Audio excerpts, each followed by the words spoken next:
Hello everyone. आज हम discuss करने वाले हैं ओएसआई मॉडल।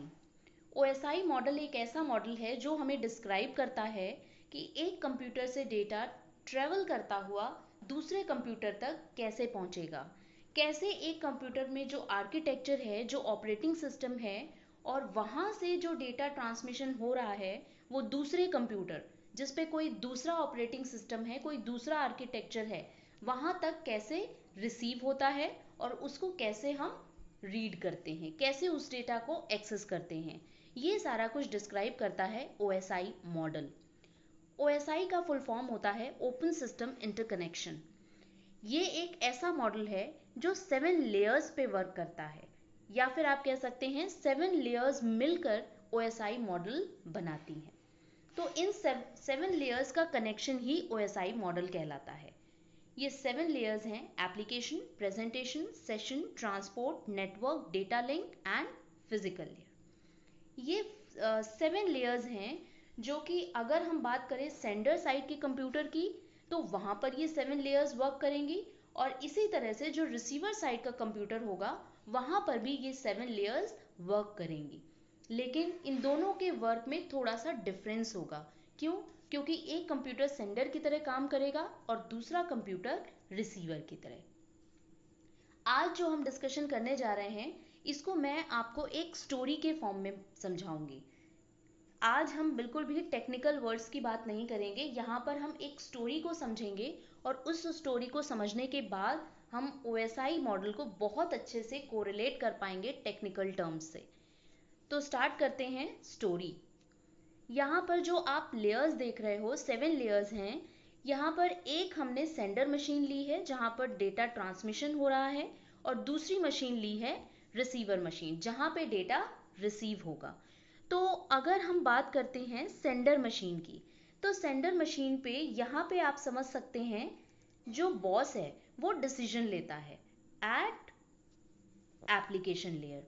एप्लीकेशन लेयर को हम लेयर नंबर 1 बोलेंगे।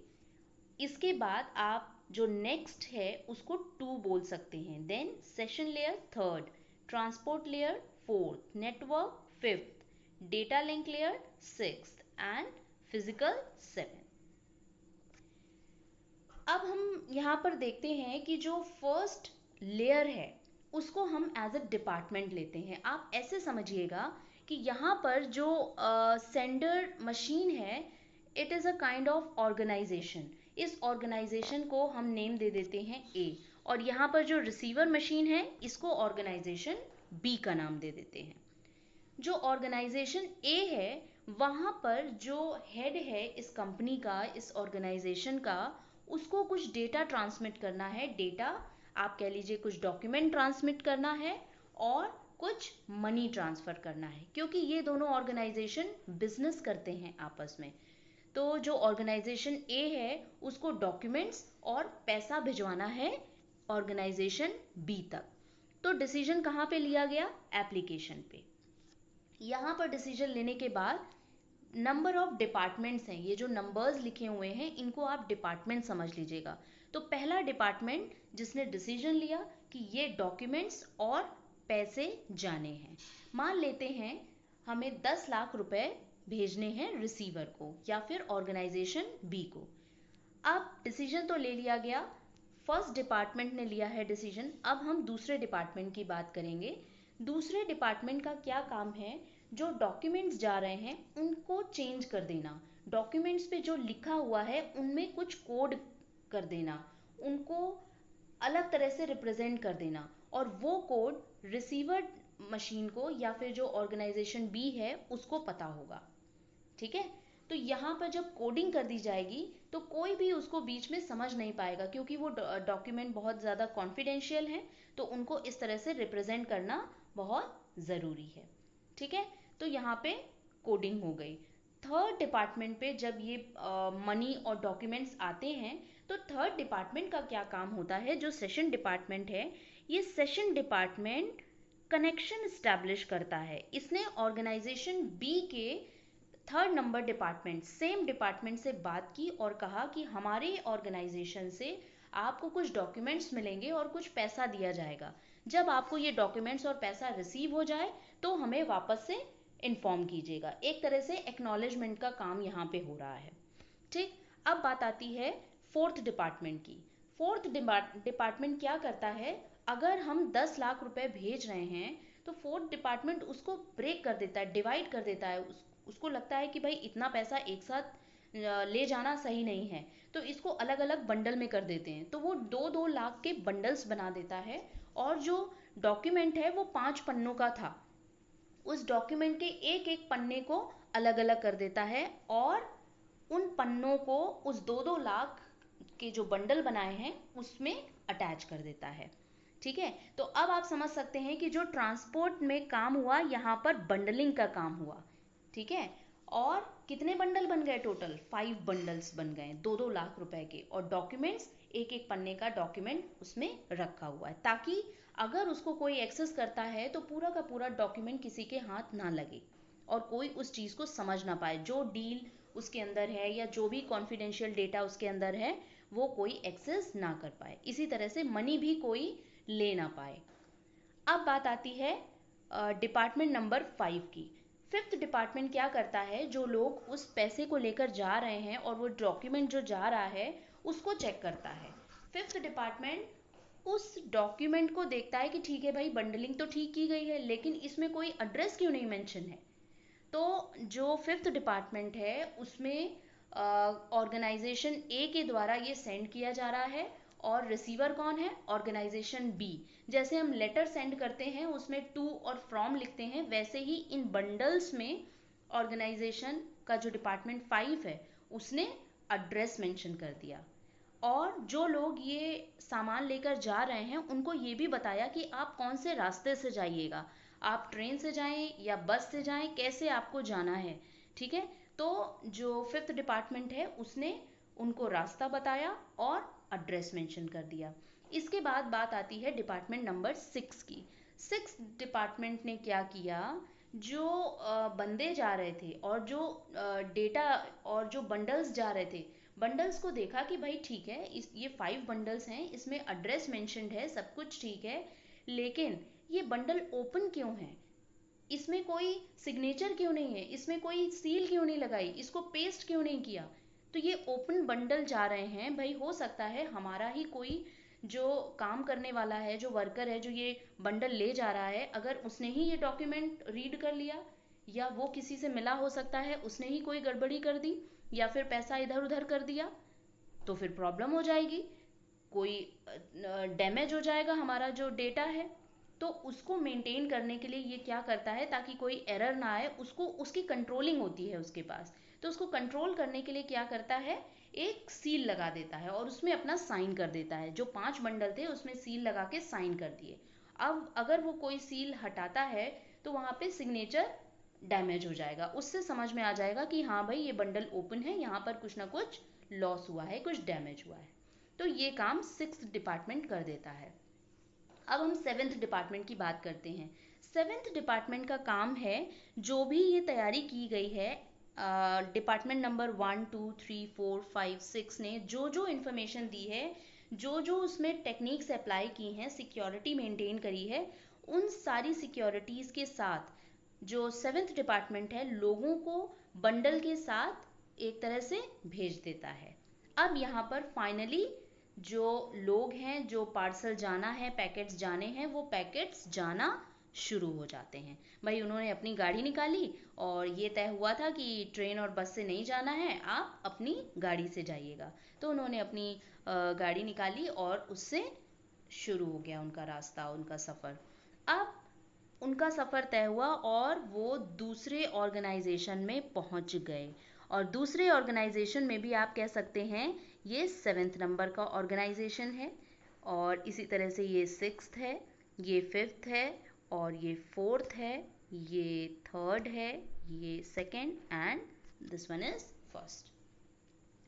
यहाँ पर जो बंडल आए थे, जो डॉक्यूमेंट्स थे उसमें, वो सारे 7th डिपार्टमेंट ने रिसीव कर लिए कि हाँ भाई हमें तो डेटा मिल गया, ये हमने रिसीव कर लिया। अब 6th डिपार्टमेंट में क्या काम होगा, उन्होंने चेक किया कि हाँ ये सील्ड पैकेट हैं, तो यानी कि ये पैकेट सही है, हम इसको रिसीव कर लेते हैं। ठीक है, उसने रिसीव कर लिया। इसके बाद फिफ्थ डिपार्टमेंट का क्या काम है, उसने चेक किया कि ठीक है भाई ये ऑर्गेनाइजेशन ए से आने थे और ऑर्गेनाइजेशन बी को पहुंचने थे, मतलब हमारी ऑर्गेनाइजेशन में आने थे, तो बिल्कुल सही है। उसने ये एक्सेप्ट कर लिया और आगे वाले डिपार्टमेंट को पहुंचा दिया। अब फोर्थ नंबर का डिपार्टमेंट आता है। फोर्थ नंबर के डिपार्टमेंट में क्या होगा, जो 2-2 लाख के बंडल्स बनाए गए थे और जो अलग अलग डॉक्यूमेंट्स रखे गए थे, उनको उन बंडल से निकालकर एक कर लिया गया। एक ही बंडल में वो 10 लाख रुपए रख लिए गए और वो जो 5 पन्नों का डॉक्यूमेंट था उनको भी सीक्वेंस से मेंटेन कर लिया गया। तो ये काम हो गया फिफ्थ डिपार्टमेंट पे। अब हम बात करते हैं फोर्थ डिपार्टमेंट की। ये आई थिंक ये फोर्थ डिपार्टमेंट का काम हुआ था। अब हम बात करते हैं थर्ड डिपार्टमेंट की। थर्ड डिपार्टमेंट में क्या होता है, थर्ड डिपार्टमेंट में अगर आपको याद हो, यहाँ ऑर्गेनाइजेशन ए के थर्ड डिपार्टमेंट ने बोला था आपको जब ये डेटा, ये पैसे और डॉक्यूमेंट्स मिल जाएंगे तो हमें आप इन्फॉर्म कर दीजिएगा। तो अब यहाँ पर क्या आता है, यहाँ पर एक कन्वर्सेशन होता है जिसको हम डायलॉग कंट्रोल बोलते हैं।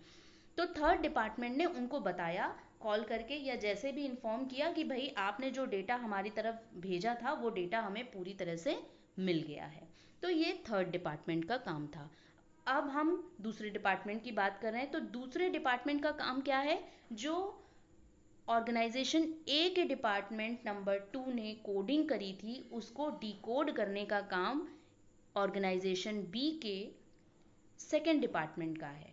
उसने डिकोड किया डेटा, प्रेजेंटेबल बनाया और अपने बॉस को ट्रांसफर कर दिया।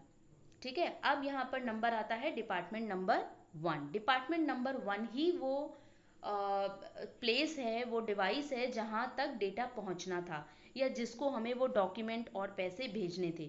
वो है उस कंपनी का बॉस जो फर्स्ट नंबर डिपार्टमेंट में बैठता है। तो इस तरह से आपको कहानी समझ में आ गई है। अगर ये कहानी समझ में आ गई है तो आप बहुत अच्छे से समझ सकते हैं कि डेटा ट्रांसमिशन कैसे होता है। यहाँ पर आपको मैंने सारी चीज़ें एक्सप्लेन कर दी हैं। अब हम बात करते हैं टेक्निकल टर्म्स की। अब आप कोरिलेट कर पाओगे कि किस तरह से डेटा ट्रांसमिट होता है। ये जो 1 2 3 4 5 6 7 मैंने बताया था, ये लेयर्स हैं, आपको समझ ही आ रहा होगा कि यहाँ पर first layer is application, second is presentation. दूसरा एक बहुत इंपॉर्टेंट यहाँ पर पॉइंट है, आपको ध्यान रखना चाहिए कि अगर हम इस बारे में बात करें कि कौन सा सीक्वेंस फॉलो करेगी कौन सी मशीन, क्या सेम सीक्वेंस फॉलो किया जाता है या डिफरेंट सीक्वेंस फॉलो किया जाता है, तो ये आपको डिसीजन लेना है कि कौन सी मशीन सेंडर है, सेंडर मशीन कौन सी है और कौन सी रिसीवर मशीन है। अगर हम डेटा जिसने सेंड किया है उस मशीन की बात करते हैं तो वहाँ पर जो फर्स्ट लेयर होगी वो एप्लीकेशन लेयर होगी। और जब रिसीवर एंड की बात करते हैं तो रिसीवर एंड में फिजिकल लेयर फर्स्ट लेयर होगी जो एक्टिवेट होती है। तो आप इसकी नंबरिंग जो है रिवर्स ऑर्डर में भी कर सकते हैं, इसको रिवर्स ऑर्डर में। तो आपके अकॉर्डिंग जो भी आपको ठीक लगता है वैसे समझ सकते हैं। ठीक है, अब हम बात करते हैं यहाँ पर लेयर्स की, एग्जैक्टली क्या काम होता है। तो एप्लीकेशन लेयर से स्टार्ट करते हैं। एप्लीकेशन लेयर वो लेयर होती है जो डिसाइड करती है कहाँ पर क्या डेटा जाना है। ठीक है, यहाँ पर बहुत सारी प्रोटोकॉल्स काम करती हैं, HTTP, FTP, टेलनेट और भी बहुत सारी होती हैं प्रोटोकॉल जिनको हम डेप्थ में आगे देखेंगे। तो यहाँ पर क्या काम होता है, यहाँ पर जैसे आपको मान लीजिए कोई मेल लिखनी है, मेल टाइप करेंगे फिर तो जाके आप कहीं सेंड करेंगे। तो जो प्रोटोकॉल्स होती हैं वो आपको जीमेल ओपन करके देंगी और आप मेल टाइप करोगे और आपका डॉक्यूमेंट रेडी है। इसके बाद प्रेजेंटेशन लेयर आती है। प्रेजेंटेशन लेयर का काम क्या होता है, ट्रांसलेशन करना, इनक्रिप्शन डिक्रिप्शन करना। ठीक है भाई, जो भी आपने मेल लिखी है फाइनली वो बिट्स में कन्वर्ट होगी ना, तो ये जो कन्वर्जन का काम होता है या फिर इंक्रिप्शन डिक्रिप्शन का काम होता है वो प्रेजेंटेशन लेयर में होता है। Then session layer, session layer का काम होता है एंड टू एंड डिलीवरी का, वो डायलॉग कंट्रोल का काम करती है। जैसे मैंने आपको बताया था, इन्होंने फ़ोन करके उधर बोला था कि जब आपके पास सामान पहुंच जाएगा तो आप मुझे रिस्पॉन्स करेंगे, आप मुझे बताएंगे कि ठीक है आपने सामान रिसीव कर लिया है। तो सेशन लेयर क्या कर रही है यहाँ पे, एंड टू एंड डिलीवरी का काम कर रही है, डायलॉग कंट्रोल कर रही है। कैसे, जब डेटा दूसरे सिस्टम पे पहुंच जाता है तो एक एक्नॉलेजमेंट आता है, एक रिस्पॉन्स आता है कि ठीक है हमें डेटा मिल गया है, डेटा रिसीव हो गया है इस मशीन पे।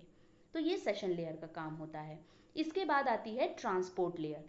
ट्रांसपोर्ट लेयर क्या करती है, ये सेगमेंटेशन का काम करती है, फ्लो कंट्रोल का काम करती है। कैसे, जैसे हमने जो डेटा ट्रांसफ़र होता है, डेटा एक साथ नहीं ट्रांसफ़र हो जाता, उसको हम पैकेट्स में डिवाइड करते हैं। ठीक है, आप कह लीजिए फ्लो कंट्रोल मैनेज करता है ट्रांसपोर्ट लेयर। कैसे, ऐसा ना हो कि अगर आप डेटा सेंड कर रहे हैं तो ज़्यादा से ज़्यादा डेटा रिसीवर मशीन तक पहुंच जाए, इतना डेटा पहुंच जाए कि रिसीवर मशीन उसको एक्सेप्ट ना कर पाए, तो उसको उस स्पीड को थोड़ा कम करती है। और अगर स्पीड बहुत ही कम है डेटा ट्रांसमिशन की तो उसको थोड़ा सा बढ़ा देती है। तो इस तरह से ट्रांसपोर्ट लेयर मेंटेन करती है डेटा ट्रांसमिशन।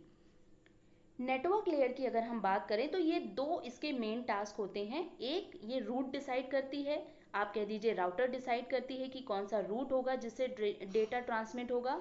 और दूसरा ये डिसाइड करती है कि कौन से आईपी एड्रेस के थ्रू ट्रांसमिशन होगा।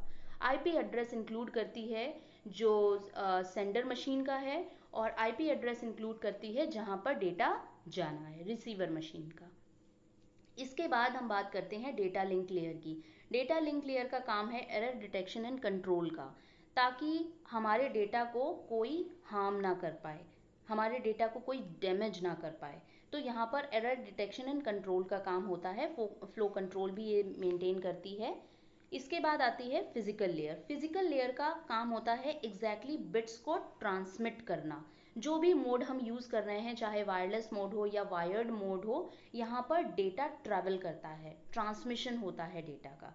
तो इस तरह से फिजिकल लेयर डेटा को ट्रांसफ़र कर देती है, सेंड कर देती है, और जो रिसीवर मशीन है वहाँ पर डेटा रिसीव हो जाता है, और इसी फॉर्म में डेटा एक्सेस कर लिया जाता है। फिजिकल लेयर है तो वहाँ पे डेटा एक्सेस कर लिया गया, डेटा लिंक लेयर है तो वहाँ पे वो चेक कर लिया गया कि डेटा ठीक है, सही आया है। और नेटवर्क लेयर पे हमने चेक कर लिया कि भाई कहाँ कौन से आईपी एड्रेस से आया है। ट्रांसपोर्ट लेयर पे हमने चेक कर लिया, उसको मेंटेन कर लिया, अगर डेटा डिफरेंट फ्रेम्स में आया है तो उसको एक साथ मेंटेन कर लिया। इसके बाद सेशन लेयर आती है जहाँ पर हमने एक्नॉलेजमेंट दिया था, हमें डेटा रिसीव हो गया है। इसके बाद आती है प्रेजेंटेशन लेयर, जो कि हमें बताती है प्रेजेंट कैसे करना है डेटा को। जहाँ पे अगर हम ऑर्गेनाइजेशन ए की बात करें, या फिर जहाँ से डेटा सेंड हुआ है, सेंडर मशीन पे जो इंक्रिप्शन किया गया था, जो इनकोडिंग हुई थी, उसको हम डिकोड करते हैं यहाँ पर प्रेजेंटेशन लेयर पे। ठीक है, इसके बाद हम एप्लीकेशन लेयर की बात करें तो यहाँ पर जो यूज़र होता है वो डेटा को रीड कर पाता है। तो सेंडर मशीन ने जो डेटा सेंड किया था, सेंडर मशीन कौन सी थी, जहाँ पे ट्रांसमिशन हो रहा है, ये सेंडर मशीन ने डेटा सेंड किया था, और जो डेटा सेंड किया था वो रिसीवर मशीन में रिसीव हो गया है। यूज़र उस डेटा को रिसीव कर सकता है। ये हमने बहुत ही सिंपल लैंग्वेज में OSI लेयर्स को समझा है। इसको डेप्थ में हम आने वाले वीडियोस में समझेंगे। अगर आपको इतना समझ में आया हो तो इस वीडियो को लाइक कीजिए, शेयर कीजिए, चैनल सब्सक्राइब कीजिए।